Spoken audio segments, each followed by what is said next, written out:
Bueno, muy buenas tardes a todos, buenas tardes a todas las personas que están conectadas en este espacio de Periplia. Este es un espacio promovido por Periplia llamado Conexión Periplia y aquí lo que buscamos es compartir con todos ustedes temas de estrategia corporativa y asociados con personas.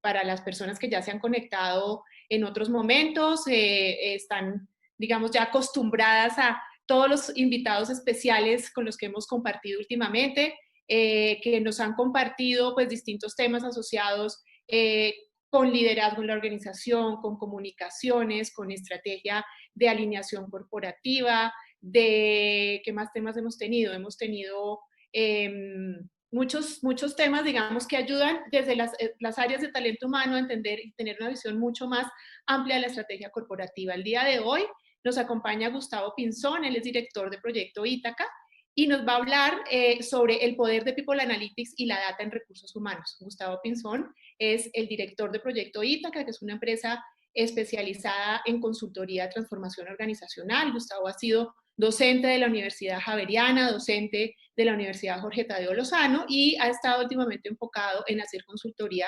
estratégica en Business y People Analytics a distintas empresas de sectores públicos y sectores privados.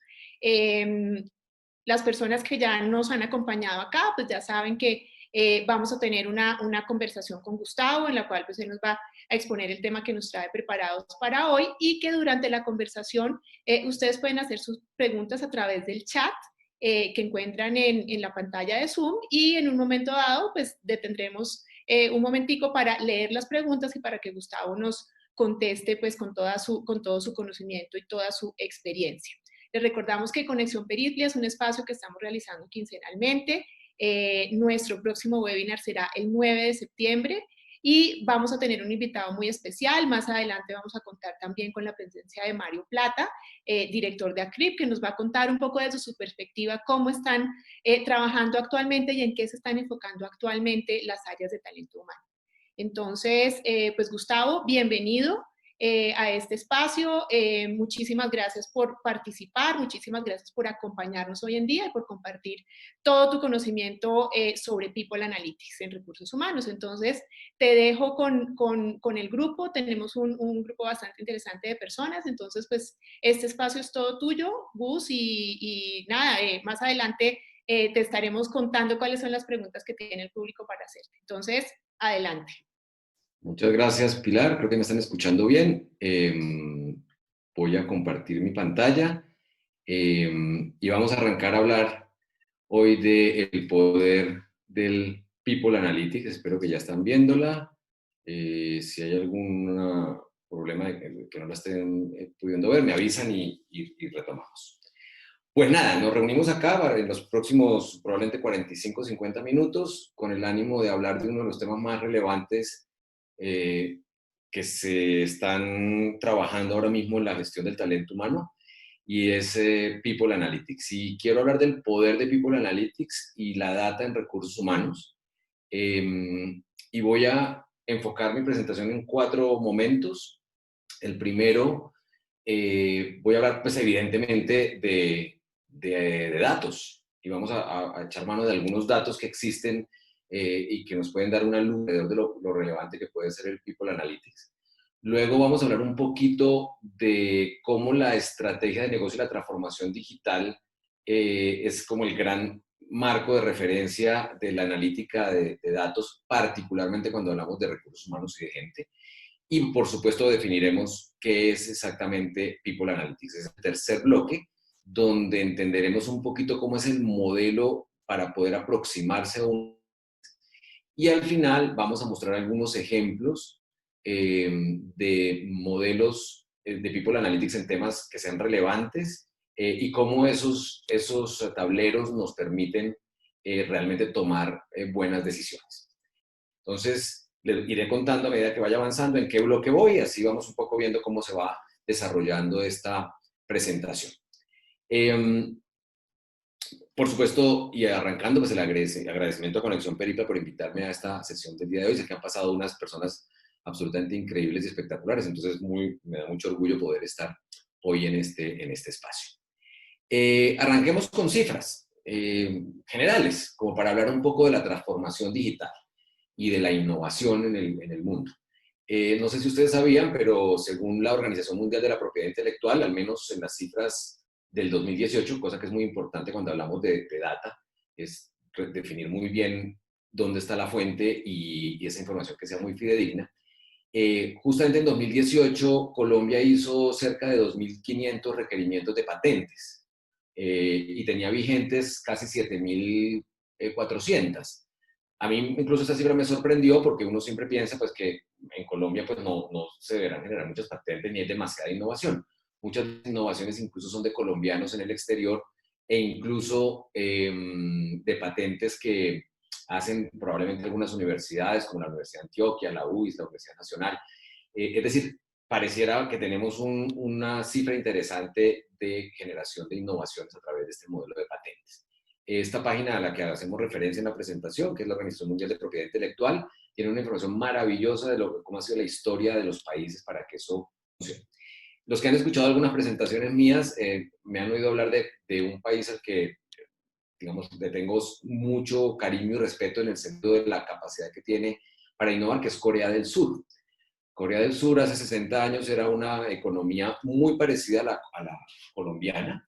De hecho, eran más pobres que Colombia hace 60 años. De hecho, hay una anécdota sobre Corea del Sur donde la traducción literal de cómo se saludan en coreano es algo así como hay arroz en tu casa, es decir, de ese calibre era un poco la cultura de pobreza de Corea del Sur, con además un problema de orden público que se lo pueden ustedes imaginar hace 60 años o 70 años casi, cuando fue la guerra de Corea, donde hoy todavía sigue siendo un problema complicado incluso mundial porque pues está la separación de las dos Coreas. Es una población similar a la colombiana, tiene una región, digamos, en kilómetros un poco más pequeña que la colombiana, y sin embargo, hoy Corea del Sur es la economía número 11 del mundo. Es decir, queda uno absolutamente sorprendido de cómo Corea del Sur en solo un lapso de 60 años, poco más de medio siglo, hace una modificación a todo su modelo económico y se vuelve pues una economía pues absolutamente pujante, con un modelo de innovación absolutamente increíble. Y aquí vienen las cifras, que por eso la data es tan relevante para poder tomar decisiones. En el mismo año, es decir, en 2018, cuando nosotros apenas estábamos haciendo 2.500, cerca de 2.500 requerimientos de patentes y teníamos vigentes 7.500, Corea del Sur estaba haciendo 280.000 o 280.000 requerimientos de patentes. 280.000, o sea, no somos ni el 0,1% de las patentes que ellos hicieron. Y además tenía vigentes cerca de 1.000.000 de esas patentes. Es decir, si uno se compara, pues la relación en términos de innovación es absolutamente inmensa. Mientras que Estados Unidos, que es el líder básicamente en innovación a través del modelo de patentes, ha generado o tiene 3 millones de patentes vigentes y en ese mismo año hizo más de 827.000 requerimientos. Creo que ahí empieza uno a valorar contra quién se está comparando. ¿Y por qué presento esta diapositiva? Porque la data siempre tiene que estar planteada en términos de compararse con algo o con alguien en términos de retos. Y esto nos muestra que seguramente Colombia, en términos de innovación, pues tenemos mucho que aprender y mucho que trabajar. Hoy hemos hablado que con la pandemia, pues los países, y en particular países como Colombia, han tenido que irse al mundo de la transformación digital mucho más rápido y creo que es un poco exagerado porque más allá de que nos ha tocado hacer estos trabajos a través o este planteamiento de reuniones a través de la virtualidad, estamos lejos de pensar que realmente somos un país que se está transformando digitalmente. Prueba de ello fue lo que ocurrió hace poco en nuestro famoso Día Sin IVA, donde muchas compañías, sus plataformas, las que fueron utilizadas para ser utilizadas como e-commerce, pues básicamente se colapsaron y además ponían filas para que los atendieran a uno a través de la virtualidad. Imagínense eso le pasara a Amazon, pues ¿dónde estaría una compañía como ellos?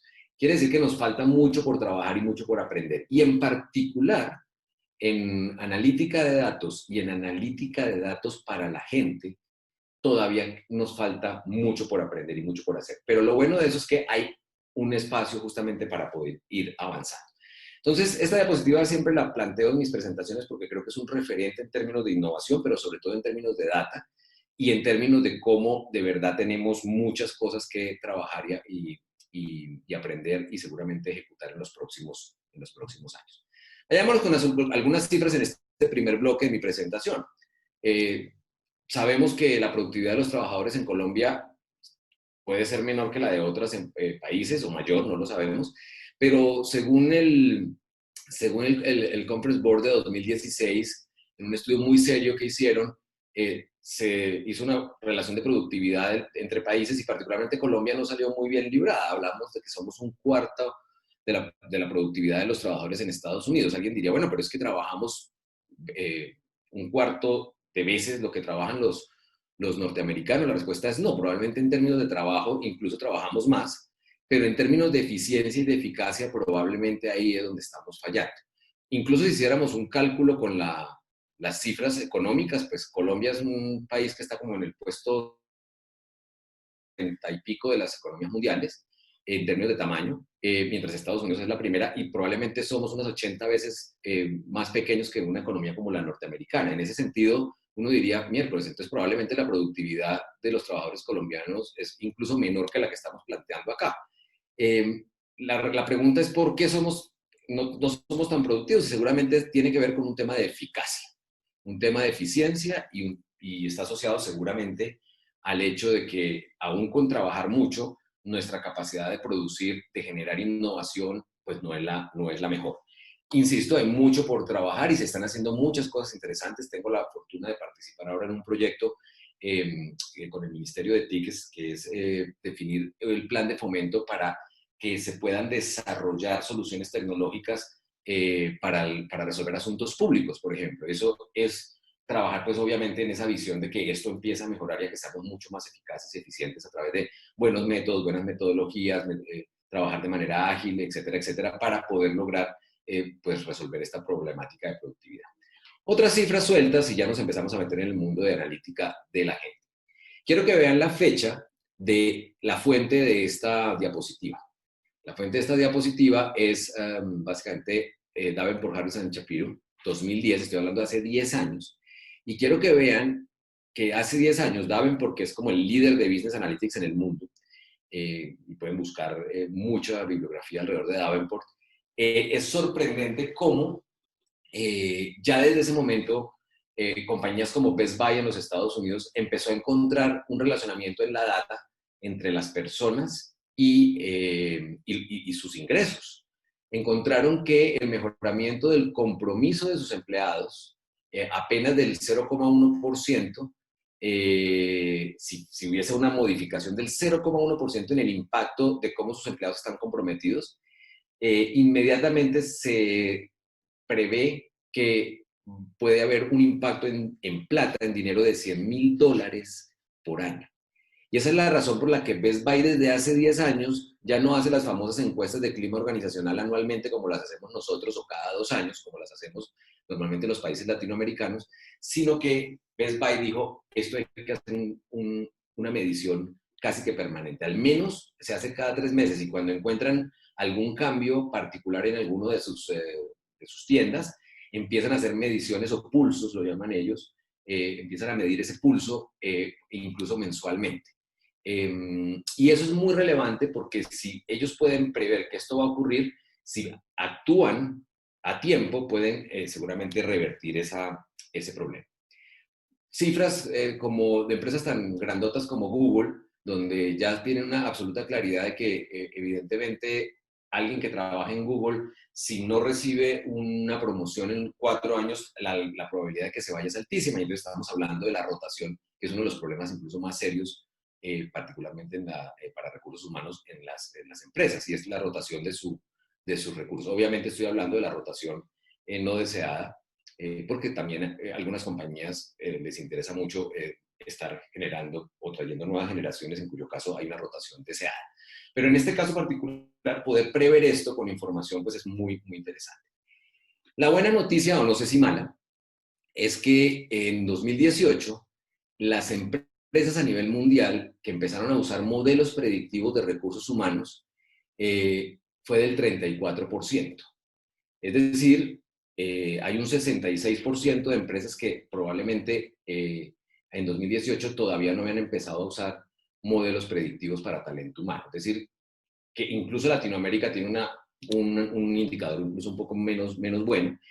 Y digamos que la buena noticia, y por eso arranqué diciendo si era una buena noticia, es que el 8% de las empresas en el 2015 eran las únicas que hacían modelos predictivos. Es decir, apenas en 3 años esto se creció básicamente casi 4 veces.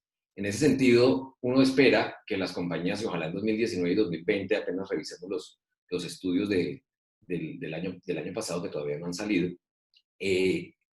nos digan qué tanto hemos empezado a mejorar y qué tanto en Latinoamérica, pues empieza uno a tener un poco de confianza en que las áreas de talento humano están tomando decisiones con datos. Acuérdense que esta charla se llama El Poder del People Analytics y queremos justamente llevarlos a ustedes a pensar que es muy relevante y muy importante trabajar en este tema desde nuestros roles de talento humano seguramente. Esta es la primera parte de mi presentación. Como les dije, hay 4 bloques. El segundo bloque, quiero un poco contarles desde la transformación digital cómo se junta con la analítica de datos y cómo esto se junta con el People Analytics o la analítica de las personas o de la gente. Este es un modelo del Observatorio de Innovación Digital que hemos trabajado con varios expertos, algunos amigos personales que tienen una gran experiencia en transformación digital y particularmente este modelo, sin pretender que sea el modelo perfecto, pues recoge mucho de modelos muy reconocidos a nivel mundial de diferentes universidades. Este está muy hecho a la medida de los países latinoamericanos y arranca con que en el nuevo modelo de transformación digital hay un propósito superior que, a diferencia de los propósitos superiores que antes se hacían en las organizaciones, visión, misión, etcétera, tiene unos focos muy orientados a una realidad actual como los objetivos de desarrollo sostenible, como el hecho mismo de poder estar replanteando el propósito frecuentemente y no quedarse pegado a un propósito para siempre. En ejemplo muy pequeño en los Estados Unidos, los ferrocarriles de los Estados Unidos siempre mantuvieron en su visión que era transporte a través de rieles. Cuando empezó a generarse todo el modelo de carreteras en los Estados Unidos, pues básicamente la visión de esa empresa no le permitió como ampliarse o crecer a poder incluso llegar a la última milla y terminó siendo un poco absorbido pues por todo el modelo de conexión vía terrestre. Entonces, ese propósito hay que estarlo revisando permanentemente. Y para no ser cliché, mencionemos proyectos o iniciativas tan grandes como Kodak, cuyo propósito estaba asociado a las imágenes, fue el inventor de la fotografía digital y sin embargo se mantuvo poderosamente en la fotografía análoga y eso hizo pues que básicamente saliera del mercado. En este modelo hay 5 habilitadores, que si ustedes ven el modelo es un modelo de spinner que va girando, donde digitalmente deberíamos pensar en la conexión con el cliente, en el modelo de innovación que tiene la compañía, en la capacidad operativa y las 2 últimas, activos digitales y cultura digital, es decir, activos digitales, estamos hablando de la data y digamos de la analítica de datos incluso aumentada y de la cultura digital es cómo las personas empiezan a meterse en este modelo de cultura, no solo como usuarios, sino también como parte de los equipos de las compañías. En estos 2 puntos, en estos 2 habilitadores, aparece People Analytics. Entonces, lo que quiero mostrar en este segundo bloque es que hay un gran mapa de transformación digital que está cobijando como una sombrilla el People Analytics. Y particularmente le pega a los 5 habilitadores, pero en 2 con mucha más fuerza, que es en la cultura digital y en los activos digitales. Por supuesto, están invitados a que entren a la página del oidecolombia.org para que puedan acceder a esta información del Observatorio de Innovación Digital. Dicho esto, entonces tengo que pensar o tengo que ser consistente y decir, bueno, todo lo que vayamos a hablar del poder de People Analytics tiene que estar dentro de un pensamiento estratégico. Y aquí, particularmente hecho mano de esta diapositiva, cuyo planteamiento fue hecho por Pilar García, quien fue la persona que me presentó hace unos segundos en Conexión Periplia, donde cuando hablamos de pensamiento estratégico hay que hablar de 3 cosas fundamentales en esta era. 1, hay que pensar más arriba, tener visión holística. Hay que pensar más lejos, visión de futuro. Y ojo, porque nos están diciendo muchas veces que no hay que proyectar a más de 2 o 3 años porque es que no tenemos cómo hacerlo. La realidad es que hay que proyectar a muchos más años. Lo que hay que hacer son pequeños saltos y de agilidad o de agility que tanto se menciona en las compañías ahora y que está pues, muy, muy de moda. En cualquier caso hay que pensar más lejos. Y creo que el valor más relevante en esta diapositiva en pensamiento estratégico es y pensar más simple. Solemos complicar mucho las cosas y hoy los usuarios digitales necesitan mucha más sencillez y facilidad para poder abordar cualquier modelo de negocio, cualquier sistema, cualquier plataforma, cualquier decisión que se vaya a tomar. Y eso no lo estamos pagando con creces. Es decir, las organizaciones que no tuvieron ahora mismo en esta pandemia una capacidad digital para poder trabajar, por ejemplo, en e-commerce, de una manera más sencilla, pues están quedando básicamente por fuera del mercado. Entonces, desde la estrategia, no pierdan de vista, por favor, que siempre hay que hablar de para dónde vamos, qué queremos, visto desde arriba, desde más lejos, pero de la manera más simple, con un modelo de gestión que tenemos que asegurarnos, pero la cultura organizacional cobra mucha fuerza y mucho sentido para que pueda realmente resolverse esa estrategia y esa gestión. Entonces, hasta ahora he dado unas cifras en mi primer bloque, generales, como para llevarlos a ustedes, que siempre hay que tener cifras en la cabeza y comparar. Obviamente las decisiones no necesariamente son exclusivamente de los datos, sino que con los datos puedo incluso explorar para tomar mejores decisiones. Y luego les estoy hablando de cómo tenemos que arrancar desde la estrategia, vista la estrategia como un pensamiento en el cual hablamos de más arriba, más lejos, más simple. Y en términos de ese modelo, la estrategia y la gestión están seguramente calificadas o ajustadas por la cultura de la organización. ¿Qué es la cultura de una organización? Es cómo se comporta la organización, cómo observamos que se comporta la organización, por supuesto, las personas. Es básicamente cómo lo hacemos acá. ¿Listo? Si esto está claro y planteamos de la estrategia, entonces al menos definamos qué es People Analytics. Wharton School, de la Universidad de Pensilvania, tiene un par de definiciones muy interesantes de People Analytics. Pues es básicamente una aproximación que se basa en los datos y con eso pueden administrar y gestionar a las personas básicamente en las organizaciones. Ahí estamos hablando de una analítica que empieza desde todos los procesos de talento humano, selección, contratación, retención, desempeño, formación, aprendizaje, desarrollo, cómo se componen los equipos, liderazgo, comunicación.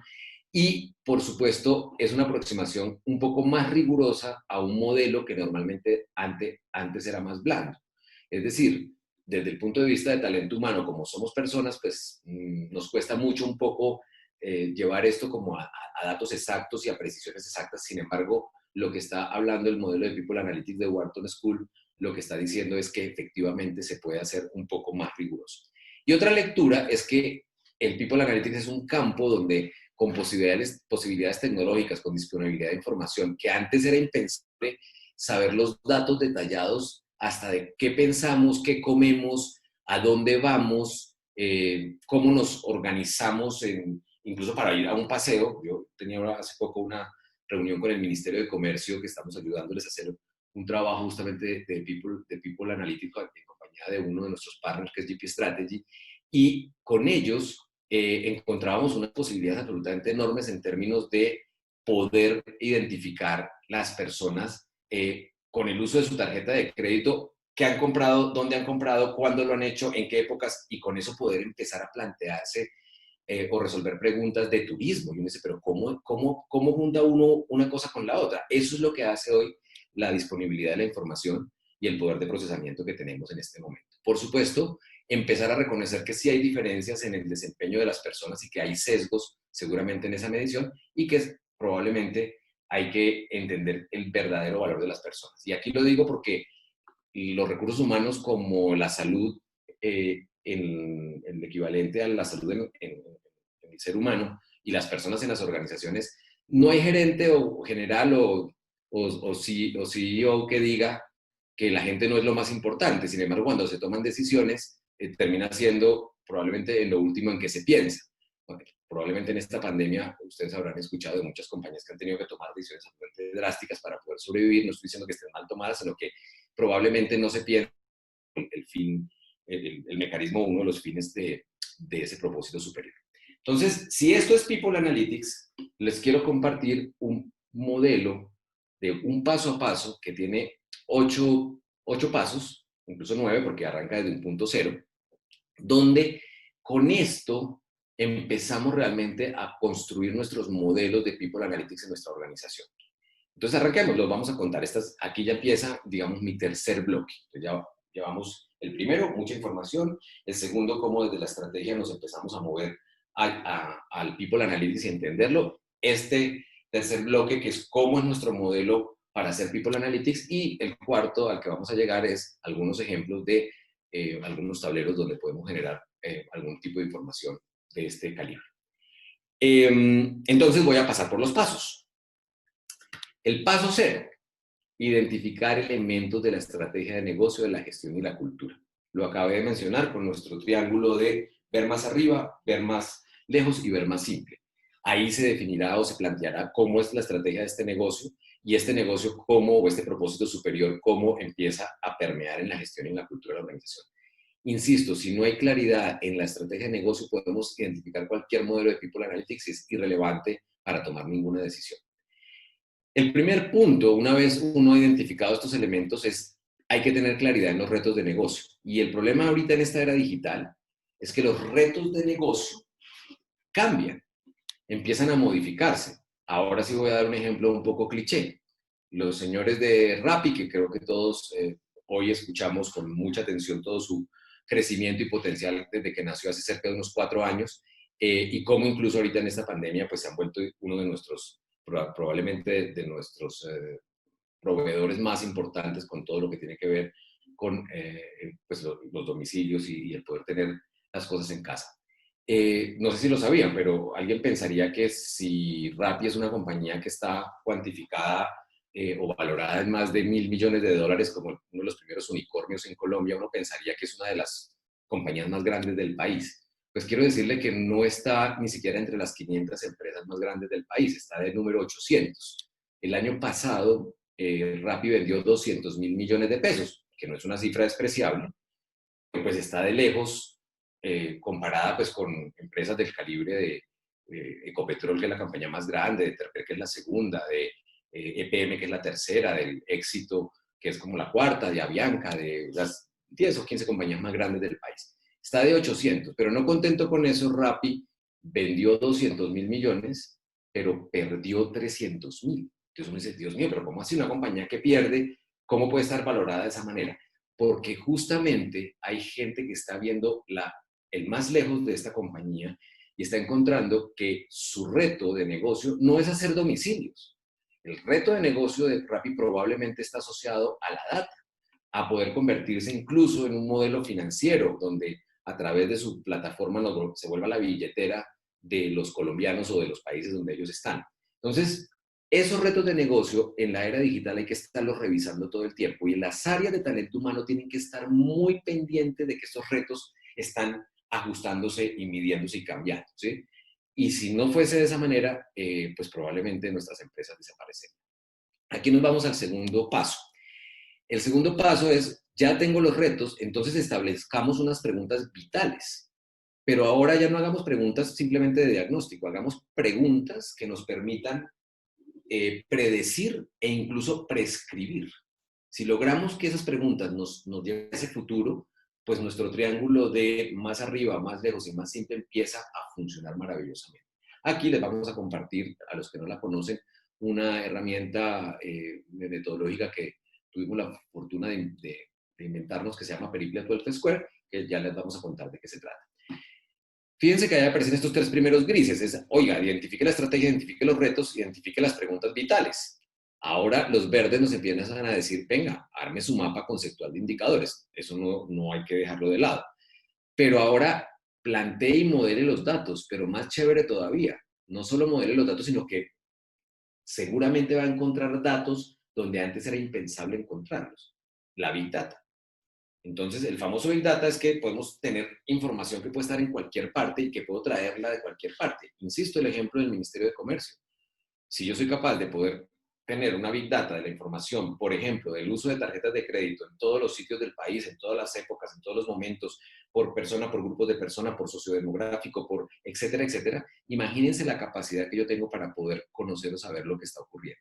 Y los datos, al modelarlos, nos permite armar o definir unos tableros, y en esos tableros de claridad, ya ahora sí nos metemos a lo tecnológico. Y quiero que entiendan mucho en People Analytics cómo la tecnología funciona, pero realmente no es el core de esto. El corazón de esto es la capacidad que tengamos de unir estos puntos, al menos hasta la definición. Y estos verdes se vuelven iterativos, es decir, hay que seguir girando entre el 3, 4, 5 y 6 todo el tiempo, justamente para poder aprender de esos modelos.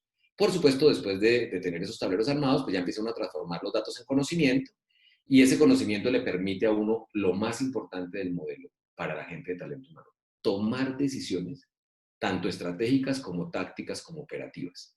Si en esos 3 niveles yo soy capaz de tomar decisiones, este modelo de People Analytics funciona maravillosamente. ¿Listo? Entonces, quería compartir este modelo y quería explicar cómo funciona el modelo para construir las preguntas vitales, y poder ir al cuarto bloque de mi presentación, que es ya mostrarles unos tableros construidos que puedan funcionar maravillosamente. Entonces, para explicar el modelo voy a hablar de 2 elementos fundamentales. Uno, la data. Entonces, la data puede ser un caso, un patrón o una visión holística. ¿Qué es un caso? ¿Qué es un patrón y una visión holística? Aquí ponemos un ejemplo. Hombre, caso particular en una compañía. Hombre, Natalia tiene 32 años, es madre soltera, tiene 2 años de antigüedad en la compañía y justo es la comercial con mejor desempeño en el último trimestre en la línea de MIPYMES. Eso, antes era impensable tener esa información a la mano. Es decir, uno incluso era un poco grosero que las organizaciones pudieran incluso a preguntar cosas como lo que está planteado aquí. Si tengo esa información, tengo el dato. Y si tengo el dato, puedo irme a buscar patrones. ¿Los patrones qué son? Por ejemplo, encontrar que, aunque Natalia sea una de las vendedoras, descubrir si el área en el que trabaja Natalia, que es MIPYMES, porque probablemente hay muchas Natalias allí, realmente tiene un aporte en términos de resultados comerciales. En este caso, podría ser cuál es la utilidad que se está generando por empleado en la compañía, justamente en esta área de MIPYMES. Y cuando yo ya veo una visión holística, visión de helicóptero, me subo a entender si mi compañía en términos de producción estoy generando más rentabilidad por empleado, por ejemplo, que la competencia. Esto es muy importante porque a veces nosotros decimos, no, nosotros tenemos una utilidad maravillosa en la compañía y tenemos un proceso absolutamente increíble de generación de rentabilidad con los recursos que tenemos. Y resulta que la competencia más cercana tiene mejores resultados que los nuestros. Entonces, en ese sentido, hay que estar siempre muy atentos a esa visión con la competencia, incluso con el sector e incluso con otros países. Es decir, somos eficientes, pero seguramente en Costa Rica lo serán más que nosotros. Hombre, compararnos de pronto con la eficiencia en Estados Unidos o la eficiencia en Corea del Sur podría ser un poco pretencioso, pero incluso comparándose con ellos nos permite generar unos planes de acción para ellos. Entonces, si tenemos esta visión de caso enmarcada dentro de un modelo de transformación digital como el OID, que baja un modelo de People Analytics, y tenemos estos 3 elementos, voy a compartir con ustedes el modelo de madurez de Davenport. El modelo de madurez de Davenport, ¿qué dice? Dice que uno primero hace análisis descriptivo, que es identificar qué está pasando, luego hace análisis diagnóstico, por qué está pasando. Esto es lo que en general hacemos nosotros en las compañías cuando sacamos los indicadores. Uno llega a cualquier área, a la oficina del director o directora de recursos humanos de una gran compañía, y con seguridad va a encontrar un mapa de indicadores puesto en el tablero con movimientos en el tiempo y con gráficas de comparación o con barras, etc. Pero normalmente cuando uno se acerca a mirarlos encuentra casi que los mismos indicadores en todas las compañías, que son todos de diagnóstico. Realmente el valor de la analítica de datos está, y particularmente en People Analytics, es en poder pensar qué puede pasar, predecir y poder después incluso prescribir. Voy a resumir este modelo, y creo que todos lo hemos vivido en esta pandemia, esos 4 grandes bloques del nivel de madurez de Davenport, en un ejemplo que a todos nos compete y es básicamente los médicos frente al COVID. Análisis descriptivo. Miércoles, amanecí con tos, estoy un poquito con los ojos llorosos, está esta angustia del COVID para todo el mundo, entonces uno llama al médico o a su EPS o usa una plataforma como un Doc3, que es muy reconocida y relevante en el mundo de la medicina ahora en Colombia, desarrollada además por un emprendedor colombiano que es Javier Cardona, y el médico le dice, descríbame lo que tiene. Sí, doctor, tengo ojos llorosos, tengo un poquito de dolor de garganta, no se me ha quitado el sabor de la boca, ni tampoco el sentido del olfato, pero, hombre, un poquito de dolor de cuerpo, entonces ya uno empieza a preocuparse. El médico seguramente le dice, ¿no tiene fiebre? No tengo fiebre, listo. Entonces el diagnóstico puede ser todavía algo viral que no necesariamente es el COVID, pero en mi diagnóstico vamos a ser cuidadosos, vamos a hacerle seguimiento y vamos a estar conversando con usted. ¿Listo? ¿Qué es el análisis predictivo que hace un médico? El análisis predictivo de un médico es, si mañana yo amanezco con fiebre, probablemente él ya puede predecir, sin ni siquiera haberme hecho el examen, que puedo tener COVID. Y en ese análisis predictivo probablemente me va a decir, mire, yo creo que usted está en una etapa temprana, tiene que asegurarse que en su casa o con quien se ha relacionado para que no vaya a haber transmitido lo que eventualmente usted tenga hasta que no le hagamos el examen, porque una vez le hagamos el examen se van a tomar unos 4, 5, 8 o 10 o 20 días, en muchos casos que conozco personalmente ha ocurrido de esa manera, donde va a tener la confirmación o no. Entonces vamos a actuar como si tuviéramos COVID. Es decir, el médico predice qué va a pasar. Pero el médico hace un trabajo mucho más interesante y es que prescribe. ¿El médico qué hace? Dice, bueno, nos vamos a tomar el acetaminofén con juicio, le voy a poner un inhalador porque siento que hay un poco la falta de oxígeno y la oxigenación no está del todo bien. Yo no soy médico, todo esto lo estoy haciendo sobre la base, digamos, de esta teoría de Davenport. Y en tal sentido, yo lo que voy a hacer es asegurarme que usted se tome lo que se está tomando, que tenga buena ventilación en su casa, que no haya cambios de temperatura y vamos revisando qué está pasando. Probablemente en el paso del tiempo yo me mejoro y aunque no se haya sabido si tuve COVID o no, o si efectivamente me hicieron el examen y lo tuve, seguramente o fui asintomático o terminé siendo sintomático y seguramente después de 14 días me dicen pase otra 14 días en cuarentena para que esto no siga propagándose. En otras palabras, acabo de hacer un ejemplo de un tema muy obvio que tenemos hoy en el mundo, que es el COVID, en cómo se aplica en términos de qué está pasando, por qué está pasando, qué puede pasar y qué podemos hacer que pase. En tal virtud, lo que hacemos básicamente en cada uno de estos niveles es justamente tratar de armar información que nos permita avanzar de una manera rápida para analizar información de manera clara. Esto es descriptivo y diagnóstico. Y en predictivo, como mencionamos, es usar modelos de datos que pueden predecir el futuro. Aquí, por ejemplo, se usan modelos muy viejos. Regresiones lineales. Pues, las regresiones lineales son un problema estadístico resuelto hace más de 90 años. Lo que pasa es que no teníamos la capacidad operativa para poderlo resolver. Yo particularmente en los finales de los 80, principios de los 90, trabajaba en una compañía que hacía análisis predictivo con regresiones lineales, pero puedes imaginarse, nosotros para hacer una regresión lineal teníamos que meter los datos que recogíamos, ponerlos en un computador 386 del año de la pera, que duraba días procesando en una plataforma que se llamaba SPSS, que hoy todavía existe y que hoy es absolutamente moderna, y podía pasar que al final la regresión saliera error, o que la regresión tuviera un dato mal o una variable mal codificada o mal correlacionada, o que no tuviera correlación de más de cierto porcentaje, en cuyo caso la regresión fallaba, en cuyo caso pues hacer un análisis predictivo era casi imposible. Hoy ustedes cogen Excel, con 3 o 4 funciones que tienen Excel pueden crear fórmulas matemáticas que pueden predecir el comportamiento de cualquier situación particular, incluyendo la del COVID, que así lo hace, para poder hacer esa predicción. Y finalmente, hacer un análisis prescriptivo, que es justamente que los modelos empiecen a hacer escenarios para poder resolver. Entonces aquí entro a mi cuarto bloque de mi presentación, con la que terminaríamos este webinar con el que estamos trabajando para Conexión Peripi. Entonces, dicho que están estos datos, recuerden, Natalia, el patrón, MIPYMES, lo holístico, la empresa, la competencia, y estos 4 elementos del nivel de madurez de Davenport los juntamos en un solo cuadro y armamos una matriz que es la que construye lo que hemos denominado Peripi Approach Square.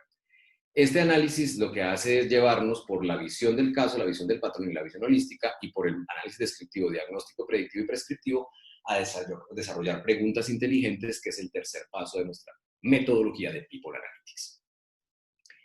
¿Qué tiene de bueno este modelo? Que se usa de abajo hacia arriba y de izquierda a derecha, es decir, va de lo del caso, de lo particular a lo general, que es lo holístico, y va en el modelo de madurez de lo más sencillo, que es lo descriptivo, a lo prescriptivo. Si somos juiciosos en armar preguntas vitales para cada uno de estos modelos, podemos armar tableros maravillosos. Entonces me voy a lanzar, porque ahora ya todos somos expertos en COVID. Creo que todos estamos revisando y mirando las gráficas y todos los alcaldes nos muestran cómo van y el R cuadrado y la covarianza y la cosa, y entonces poder predecir si las UCIs o no las UCIs, y todos sin quererlo estamos empezando a pensar de manera analítica. Voy a mostrarles un modelo que desarrollamos obviamente académicamente para este ejercicio, que es, venga, ¿cómo se deciden, cómo deberíamos tomar decisiones frente a la cuarentena en esta pandemia? Entonces, ¿cómo se arma un cuadro de estos? Facilísimo. Arrancamos desde la izquierda a abajo, en visión por caso, análisis descriptivo. Dígame quién está contagiado y quién no, y de esos que se han contagiado, quiénes han fallecido. Es terrible pensarlo, pero a eso nos hemos enfrentado. Si seguimos avanzando, ya empezamos a irnos al patrón. Bueno, buenísimo, ya reconocimos los contagiados y sabemos en cada ciudad, en cada país, e incluso en varios países, los que han bajado sus aplicaciones, podrían saber hoy en Finlandia cómo está ocurriendo, o en Suecia cómo está ocurriendo el proceso de contagio e incluso de fallecimiento, o descubre uno que en Alemania, un Berlín hoy casi que no tiene ningún fallecimiento por COVID. Empieza uno ya a preguntarse qué ciudades, ya entra el patrón. Luego empiezo a preguntarme cómo está el contagio y la mortalidad en Colombia frente a otros países, y por eso nos duele tanto cuando nos dicen que somos el sexto o el quinto o el octavo país según el indicador que estamos midiendo en términos de cómo va avanzando el COVID. Claro, muchos decimos, pero eso hay que hacerlo frente al número de habitantes, entonces ya empezamos a tener una visión de analítica que nos permite tomar mejores decisiones. Luego empezamos ya un análisis diagnóstico. Bueno, entonces, identifiquemos las características de las personas que se contagian. Y por eso sabemos que la obesidad, la diabetes y algunas patologías que empiezan a tener mayor afectación, la edad, etcétera, pueden empezar a complicar el diagnóstico pues, de COVID. ¿Qué han hecho las ciudades para detener el crecimiento del contagio? ¿Y qué ha hecho Colombia mejor que otros países para detener el contagio? Hasta aquí no he dicho nada distinto a lo que cualquier epidemiólogo podría definir o plantear. Lo chévere de esto es empezar a hacer predicciones. Las predicciones ya empieza uno a decir, ajá, ¿cuánto disminuirá la curva de contagiados y fallecidos? Es decir, yo ya puedo empezar a pensar en 2 semanas qué va a pasar. Si yo ya sé que en 2 semanas qué va a pasar, puedo empezar a jugar con supuestos. Si mantenemos la cuarentena, ¿cuántos contagiados tendremos en 10 días?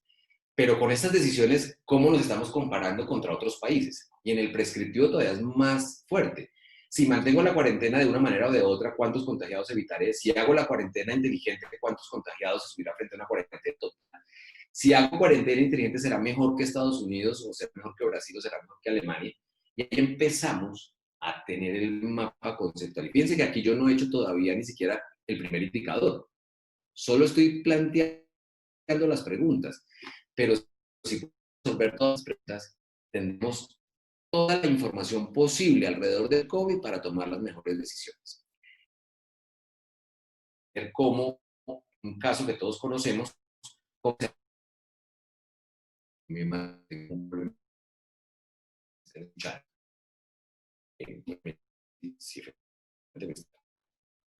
¿Ahí me oyen? Sí. Por favor, validen porque sigue saliendo un letrero de conexión y si no, cambio de conexión. Perfectamente le escuchamos. Listo, muchas gracias, perfecto. Entonces sigo acá. Tenía preocupación por el mensaje de lo que nos ha enseñado y es que siempre estamos preguntando si la cosa va andando bien. Ahora bien, si estamos hablando de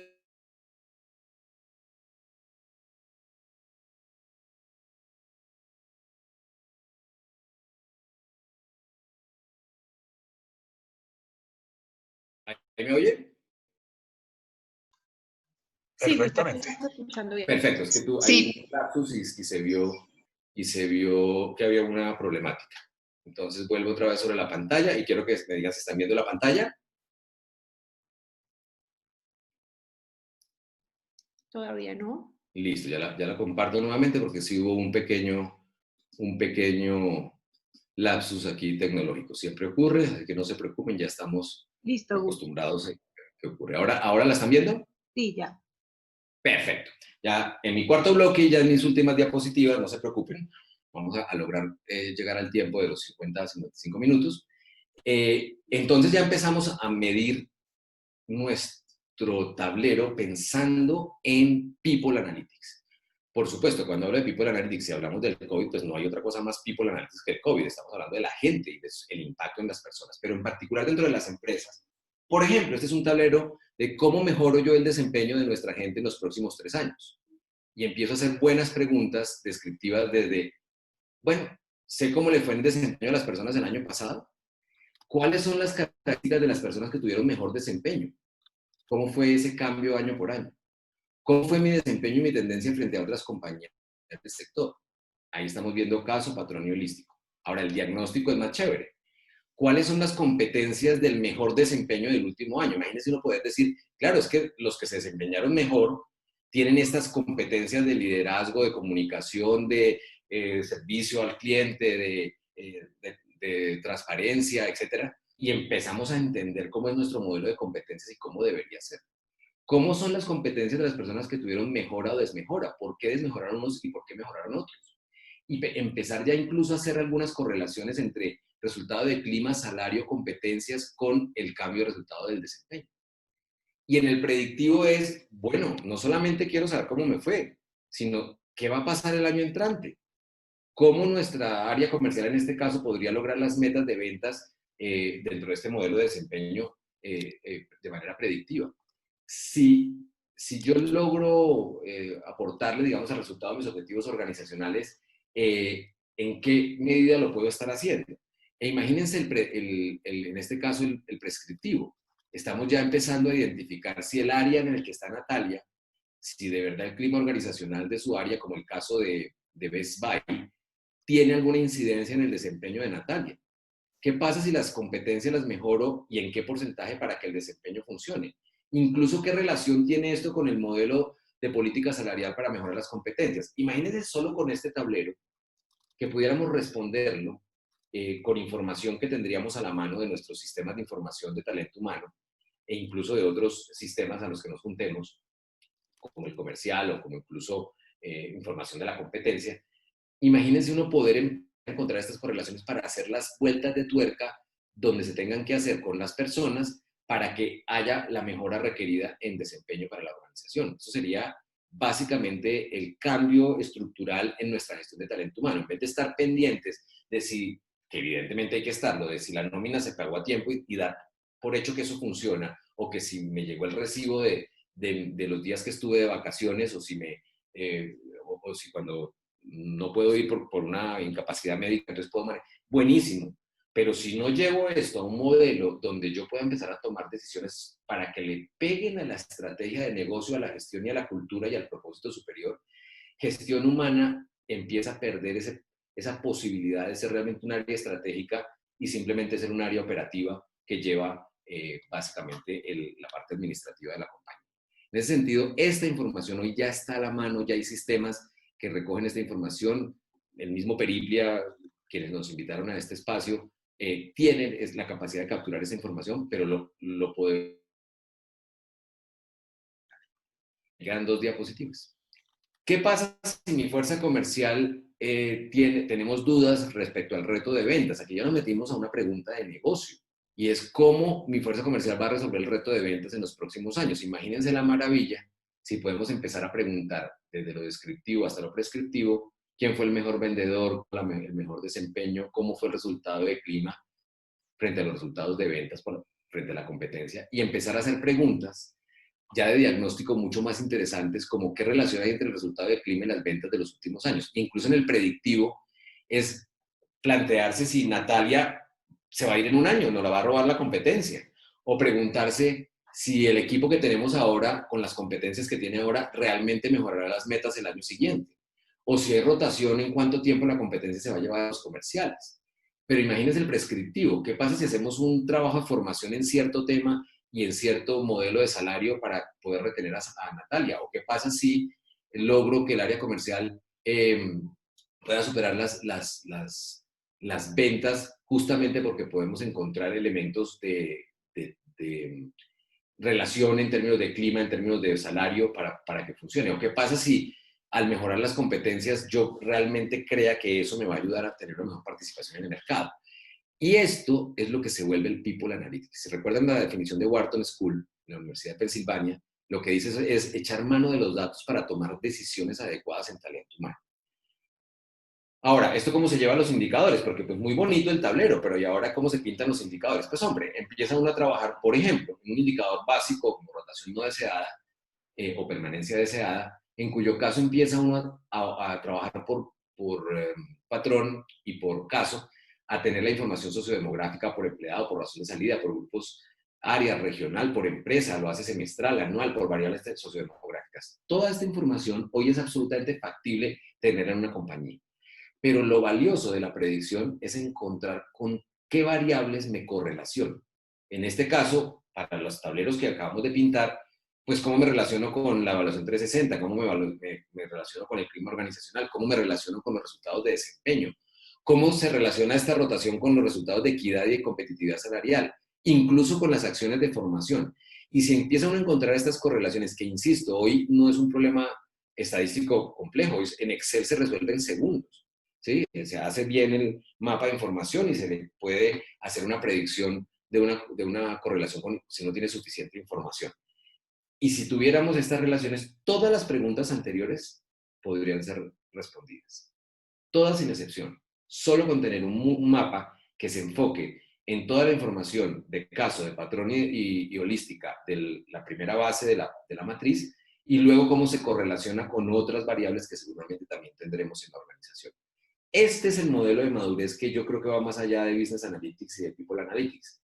Va al modelo de madurez de nuestras áreas de talento humano que tienen que empezar a pensar de esta manera, en de verdad recoger la información, buscarla debajo de las piedras, pero la pueden encontrar incluso en sistemas incluso free o en sistemas con unas tarifas que son absolutamente accesibles. Entonces, en ese sentido, poder lograr que esto funcione.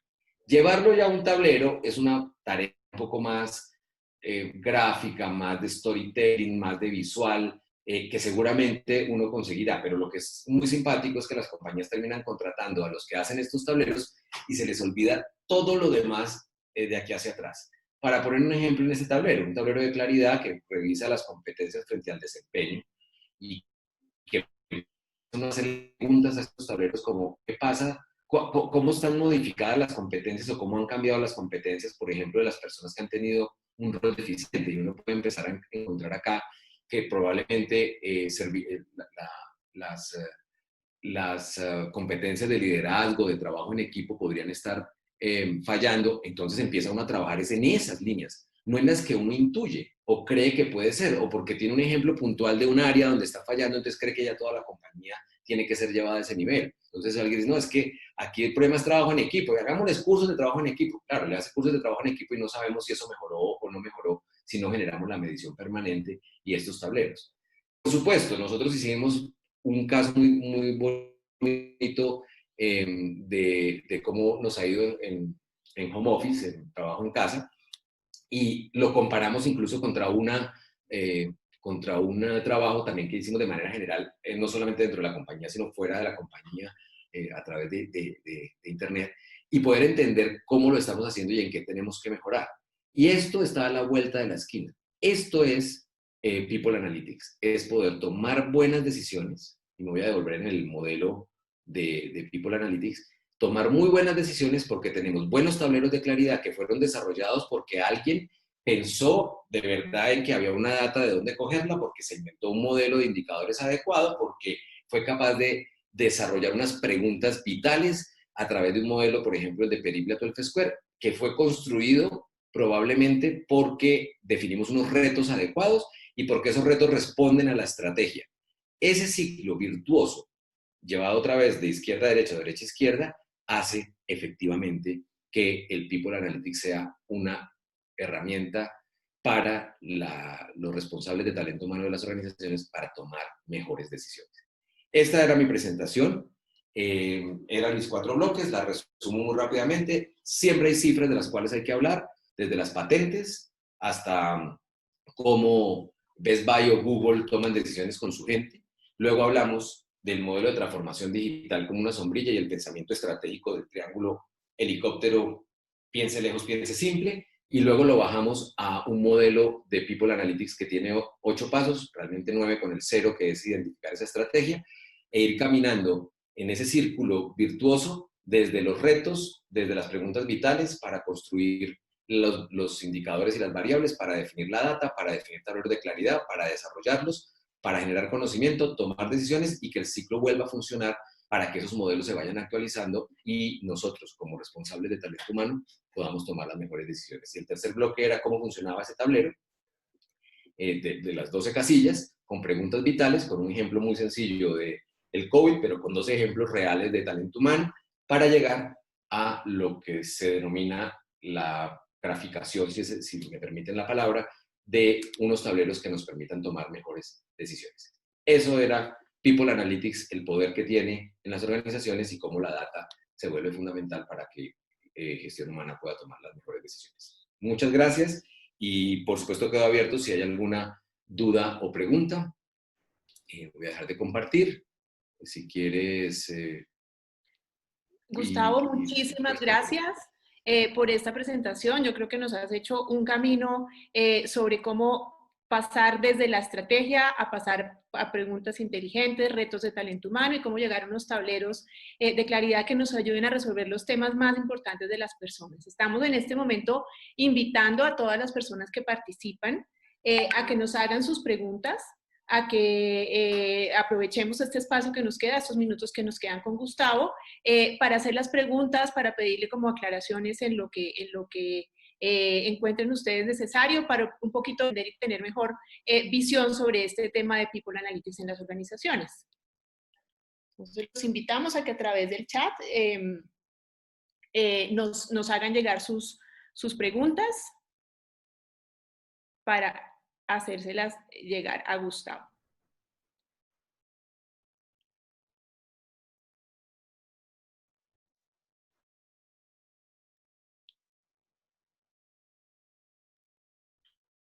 Parece que no tenemos preguntas, Gus. No sé si tienes de pronto algo en lo que quieras como puntualizar sobre tu presentación.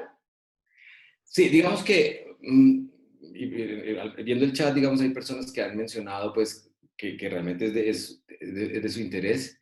Creo que hay una aquí, creo que es Henry Velázquez, Pilar, me parece que hizo una pregunta. Sí, nos dice Henry que si nos puedes indicar empresas donde tú sepas que se esté utilizando esta metodología de People Analytics en Colombia. Sí, digamos que la metodología es relativamente, la metodología de analítica de datos no es tan nueva, estamos hablando de que existe desde casi desde los años 70, solo que no había la capacidad de procesamiento para poder hacerlo. Pero muchas compañías hoy ya están usando, particularmente nosotros tenemos varios clientes que empiezan a usar dentro de las plataformas la capacidad de tomar decisiones con información que sacan de los tableros de claridad. En este caso, digamos, nosotros hemos hecho este trabajo con entidades de gobierno, con algunas entidades de gobierno, en entidades privadas de todos los tamaños han empezado a utilizar la información como un elemento para toma de decisiones, echando mano, por ejemplo, de Periplia, que tiene la data y que es capaz de generar unos tableros. Sin embargo, cuando ya empezamos a hacer los análisis predictivos, empieza a tener complicación en el sentido de que las empresas dicen, mierda, no tengo la información. No se preocupe, la va a ir teniendo para irla construyendo. Pero digamos que estos modelos ya hemos empezado a aplicarlos. Por ejemplo, aplicamos en una entidad muy grande del sector financiero, una empresa de un fondo de pensiones. Trabajamos con todo el equipo de talento humano, construimos todo el modelo de tableros. El Peripla PLF Square lo hicimos en 4 o 5 retos.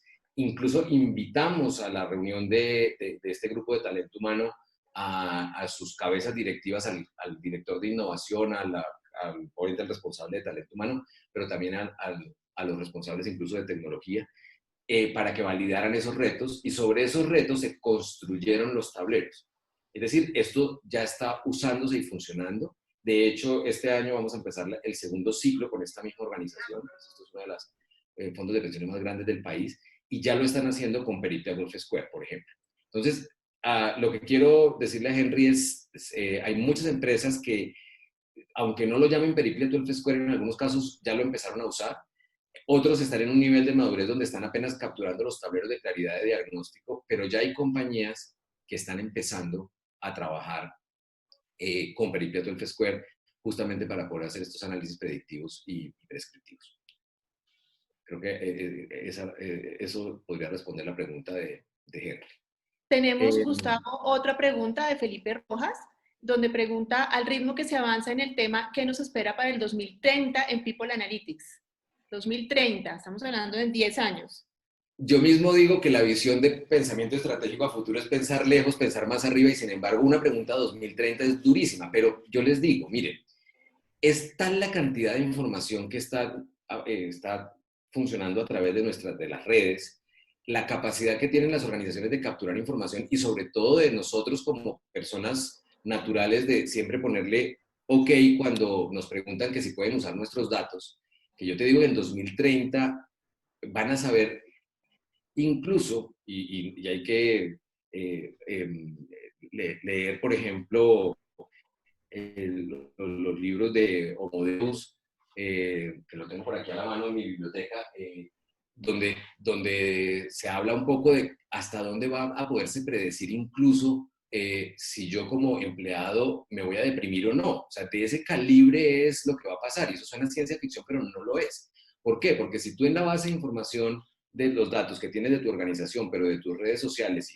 y con el Big Data empiezas a cruzar, tú podías saber con absoluta claridad si yo, que tengo un historial de salud X, pero que además he tenido este comportamiento Y, pero que además tengo esta situación particular, pero que además me estoy desempeñando no tan bien o que mis competencias no son las adecuadas, yo puedo con mucha precisión poder predecir qué va a pasar conmigo. Y es miedoso pensar que eso puede ocurrir, pero la respuesta es que así va a ser.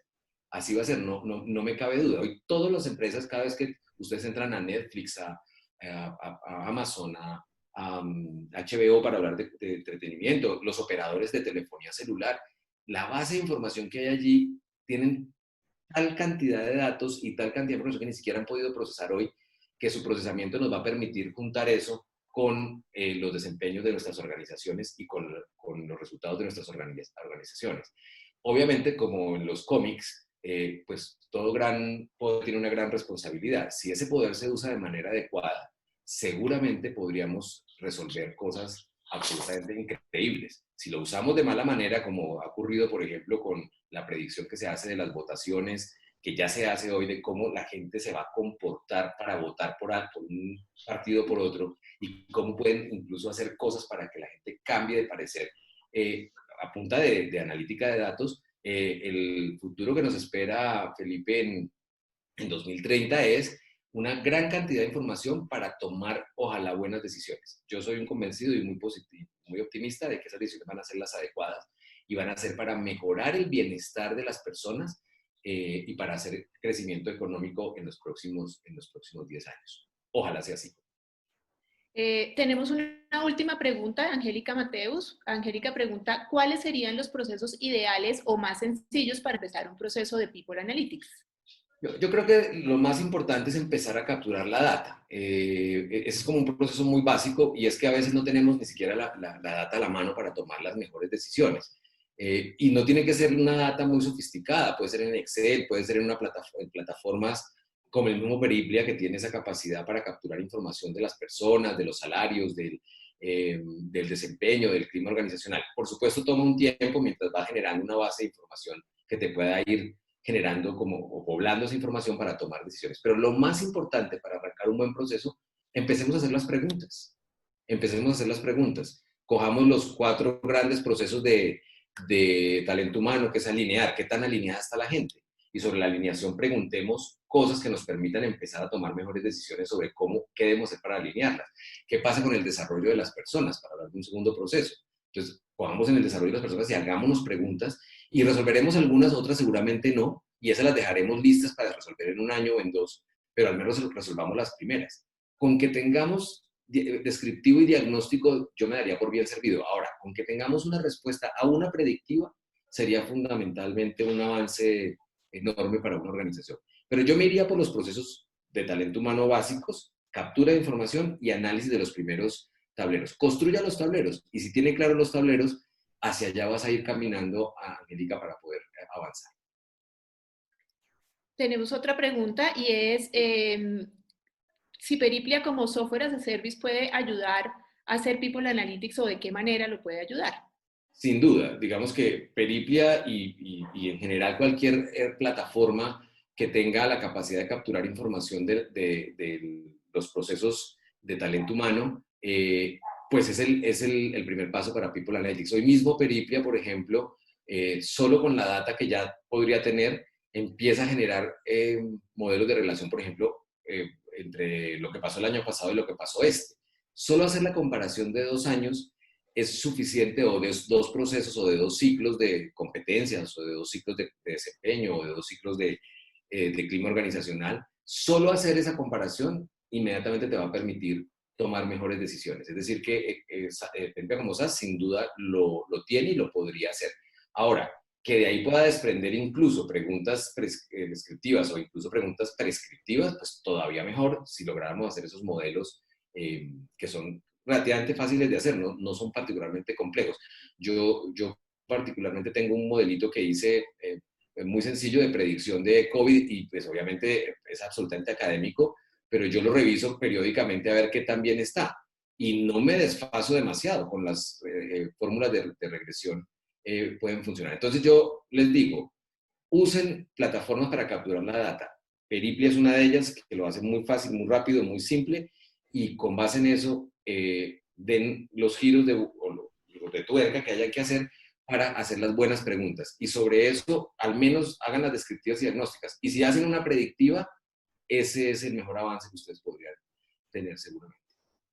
Bueno, Gustavo, muchísimas gracias por tu tiempo, muchísimas gracias por esta presentación que fue supremamente clara, supremamente iluminadora, digámoslo así, para entender un poco de este mundo y de este tema de People Analytics que para quienes estamos interesados en los datos y en las personas, pues es absolutamente apasionante. Damos también desde Conexión Periplia muchísimas gracias a todas las personas que se conectaron, a las personas que nos hicieron sus preguntas y esperamos tenerlos en las siguientes sesiones que vamos a tener de Conexión Periplia. Les recordamos que este es un espacio que estamos haciendo más o menos quincenalmente, donde estamos hablando sobre temas de personas y estrategia corporativa. Entonces, los invitamos a que nos sigan a través de nuestras redes sociales para estar enterados de cuáles van a ser los siguientes temas y cuáles van a ser los siguientes invitados muy especiales que vamos a tener. Entonces, Gustavo, nuevamente muchísimas gracias por tu participación. Que todos tengan una excelente tarde y nos vemos en una siguiente sesión de Conexión Periplia. Muchas gracias, un abrazo. Ok, hasta luego.